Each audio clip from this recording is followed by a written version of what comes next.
반갑습니다. 구독, 좋아요 눌러주시고 큰 부자 되시기를 바라겠습니다. 자, 리보세라닙이 2021년도에 선낭암 그리고 간암 둘 다 희귀의약품으로 지정이 되었죠.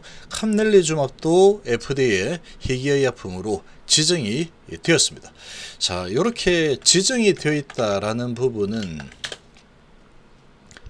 희귀의약품으로 지정이 되면 진행되는 속도가 상당히 빠르죠. 그리고 지금 최근에 FDA 쪽의 움직임들을 보면은 이 스피드가 좀 많이 달라졌죠.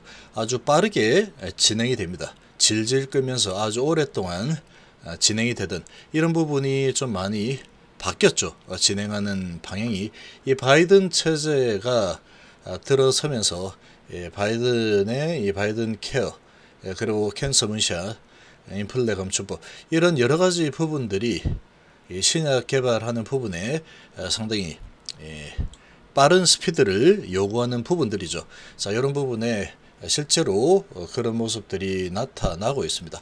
자, 특히나 이제 희귀약품으로 지정이 되면은 이 승인되는 기간이 단축이 되겠죠. 그래서 빠른 승인이 기대가 되는 상황이다. 아주 먼 이야기가 아니다라는 얘기입니다. 데이터는 정말 깜짝 놀랄만한 세상에서 가장 긴 최장 OS를 손에 일단 쥐었죠. 그리고 ITI 1000 다음 주에 이제 발표됩니다. 다음 주에 발표될 텐데 여기에서도 OS 일상 수준의 아주 좋은 데이터가 나온다 그러면 이 HBM 이 기업 가치는 상당히 크게 재평가가 되겠죠. 그리고 빠르게 승인이 되는 부분은 간암 그리고 선낭암 부분이 진행이 되게 될 겁니다. 자, 그리고 지금 이뮤노믹 ITI 1000도 마찬가지인 환경이죠. 자, 그리고 리보세라닙의 단가는 지금의 환율로 보면 1431만원 정도로 추정이 됩니다. 얘는 지금 알약 형태죠. 알약 형태이기 때문에 원자재, 원료 원가는 상당히 낮을 수밖에 없죠. 낮을 수밖에 없는 알약 하나이기 때문에 기술료다 이렇게 볼 수 있죠. 그래서 1430만 정도 예상이 되고 있습니다. 자, 한번 보시면 자, 지금 리보세란이 이 상황을 보시면 2021년도에 선낭암에 대해서 미국 FDA 희귀의약품 지정이 되었죠. 2021년도에 리보세란이 미국 FDA 희귀의약품으로 지정이 되었습니다. 간암도 지정이 되었죠. 자, 이렇게 지정이 되어 있는 상태니까 속도가 당연히 빨라질 수밖에 없는 상황이 되겠죠. 속도는 상당히 빨라지게 될 겁니다. 승인 속도는. 자, 그리고 단가를 보시면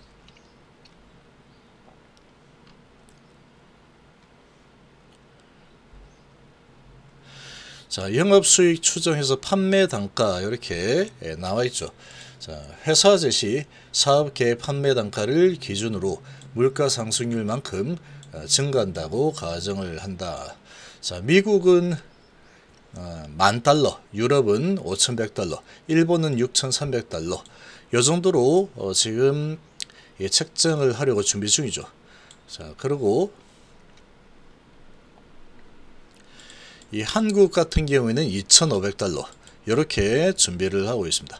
자, 그럼 $10,000가 지금의 이 환율로 계산을 해보면은 바로 나오죠. $10,000는 1431만원 정도 되는 거죠. 자, 이렇게 이제 리보세라닙이 $10,000 정도로 미국에서 책정이 된다 그러면 $10,000라고 하면은 지금 이 티센 아바스틴 조합하고 비교를 한다면 이거는 뭐 거의 뭐 엄청나게 싼 가격이 되겠죠. 정말 싼 가격이 되는 겁니다. 자, 이게 연간 치료비 정도가 되는 거죠. 자, 이런 수준이다 그러면 시장에 이제 출시가 딱 되었다 그러면 이 점유율을 엄청나게 가져오는 부분은 시간 문제일 뿐이다. 이렇게 좀 보시겠죠. 그래서 지금 시간이 아주 오래 남은 것 같지만 지금 이 장기로 투자하시는 분들이 또 많이 있죠. 이 장기로 투자를 하신 분들 입장에서 보면은 뭐 한 1년, 2년 정도 더 가져가는 거 아무렇지도 않을 겁니다. 근데 최근에 들어오신 분들은 이게 좀 어려울 수 있습니다. 아무래도 이런 이제 장기로 투자하신 분들은 그런 내성이 잘 어찌 보면 내공이 닦여 있는 상태라고 볼 수 있겠죠. 근데 이제 들어온 지가 얼마 안 된 분들은 아무래도 이제 시장의 분위기에 또 왔다 갔다 하는, 그리고 단기로 보고 들어오신 분들은 조금 버틴다는 게 뭐 쉽지 않겠죠. 근데 이런 환골탈태하는 기업을 한번 만나게 되면 상상을 초월하는 그런 이 수익이 따라오게 되죠. 상상을 초월하는 수익이 따라오게 될 겁니다. 자, 그렇게 진행되는 것은 어찌 보면은 당연한 부분이죠. 그리고 기업의 가치가 완전히 바뀌어버리는 그런 이 상황이 되는 거죠. 기업이 완전히 바뀌어버리는 상황이 되는 거다. 지금 주가가 많이 하락을 해서 뭐 이런저런 뭐 찌라시 날려가지고 정권과 찌라시 이러쿵저러쿵 그런 걸로 해서 이렇게 좀 많이 밀고 내려왔지만 지금 다시 올라서고 있죠. 오늘도 어제도 이평선을 돌파하는 흐름을 시도를 했다가 결국은 막상에 이제 나서선물이 하락을 좀 크게 하면서 좀 밀렸죠. 자, 지금도 보면은 미 증시가 2.8% 하락을 했는데 이 나스닥 선물은 또 하락 중이죠. 0.2% 정도 하락을 하는 모습이 나타나고 있습니다. 자, 우리나라 증시 좀 특이하죠.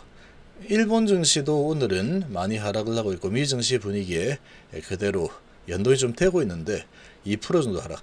중국은 뭐 0.1%대 이렇게 하락하고 있죠. 홍콩도 0.1%대. 지금 보면은 홍콩 증시하고 우리나라 증시 비슷하게 좀 흘러가고 있습니다.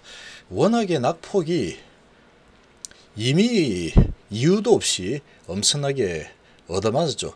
개인들의 신용 미수를 털기 위한 이런 작업이 한번 세게 2번이나 진행이 되었습니다. 자, 그리고 지금 이런 해외 증시 약세 이 분위기를 틈타서 완전히 뭐 뒤통수를 후려버리는, 도대체 왜 올라가는 거야? 안 좋으면은 훨씬 더 많이 내려가는 이런 모습을 계속 보여주다가 뭐 잘못 먹었나 왜 이러지? 이런 분위기로 진행되고 있죠. 심지어 코스피 550은 오르고 있죠. 0.09% 상승. 코스피가 0.25% 하락에 코스닥 0.36% 하락. 지금 낙폭을 엄청나게 축소를 하고 있죠. 자, 지금 제약바이오 부분이 상당히 가고 셀트리는 여전히 강한 모습 계속 유지 중이고 HLB도 지금 HLB 그룹 전부 다 올라서고 있죠. HLB 2% 정도 상승을 하고 있고 돌파하는 모습이 나타나고 있고 HLB 생명과학도 이제 11선 돌파를 시도를 하고 있습니다. 외인들 들어오고 있죠. 그리고 HLB 제가 정말로 많이 내려왔는데 상승 흐름을 가져가기 위한 시동이 걸리고 있죠. 글로벌도 40원 올라서고 있고 테라피틱스도 지금 차트가 상당히 좋습니다. 50, 20, 60, 120 완전 정배를 만들어서 이렇게 진행이 되고 있는데 오늘이 지나고 나면은 이제 교모세포종 치료제 다음 주에 발표가 되죠. 이 데이터 잘 나오게 되면 정말로 큰 현실화된 데이터를 손에 쥐고 글로벌 항암 신약 회사가 되기 위해서 FDA 문을 아주 강력하게 두드리는 상황이 만들어지는 거죠. 여러 가지 약물이 많죠. 그리고 베리스모의 이런 약물 중피종에 대해서 세계 최초 임상 승인을 받았고 또 희귀약품 로치증을 받아냈죠. 완전히 차차 세대 그런 플랫폼을 가지고 개발을 하고 있죠. 키르카티 플랫폼, 지금 카티에 대한 카티가 가지고 있는 이런 약점을 보완을 한 그런 시스템이 플랫폼이 키르카티다. 이렇게 보면은 지금 뭐 정말로 강한 대한민국의 항암 신약 회사가 탄생을 하는 상황이 진행이 되는 거다. 이렇게 볼 수 있겠죠. 그래서 오늘 뭐 이 시장 분위기에 아마도 개인 투자자 분들은 또 많이 털려 나갔을 겁니다. 분명히 이런 단기적인 부분을 보고 많이 털려 나갔을 수 있겠죠. 어제도 좀 올라가더니 내려오더라. 오늘도 올라가다가 내려올 수도 있습니다. 오늘도 올라가다가 내려올 수 있죠. 지금 보면은 나스닥 선물이 이렇게 또 다시 하락하는 모습을 잠깐 보이고 있으니까. 자, 그러나 지금 이 시장의 분위기 보면은 낙폭이 워낙에 크다 보니까 지금 미증시에서 크게 급락을 한 반도체주 6% 7%씩 빠졌죠. 그런데 우리나라 반도체주들은 상승주죠. 낙폭이 정말 어마어마했죠. 낙폭 과대 저가 매수 좀 유입이 되고 있는 상황. 바닥을 잡는 게 이렇게 좋지 않은 분위기에도 올라갔는데 도대체 왜 올라갈까? 이런 상황이 나타나죠. 이런 상황이 또 나타납니다. 올랐다가 또 내렸다가 뭐 하면서 이렇게 이제 바닥을 잡는 과정을 만들어 갑니다. 정확하게 바닥을 잡는다는 것은 그냥 불가능 그 자체다. 이렇게 보시면 되겠죠. 자, 아무튼 지금 이 제약바이오 상당한 선방을 하고 있고, 이런 분위기가 좀 더 이어지면은 추세가 형성이 될 가능성이 높습니다. 제약바이오 쪽에 지금 같은 경기 침체, 물가, 환율 이런 부분에서 수혜를 보거나 아니면 크게 손해를 보지 않는 이런 제약바이오 부분이 강한 모습, 이쪽으로 돈들이 유입이 될 가능성이 아주 높다. 이렇게 좀 볼 수 있겠죠.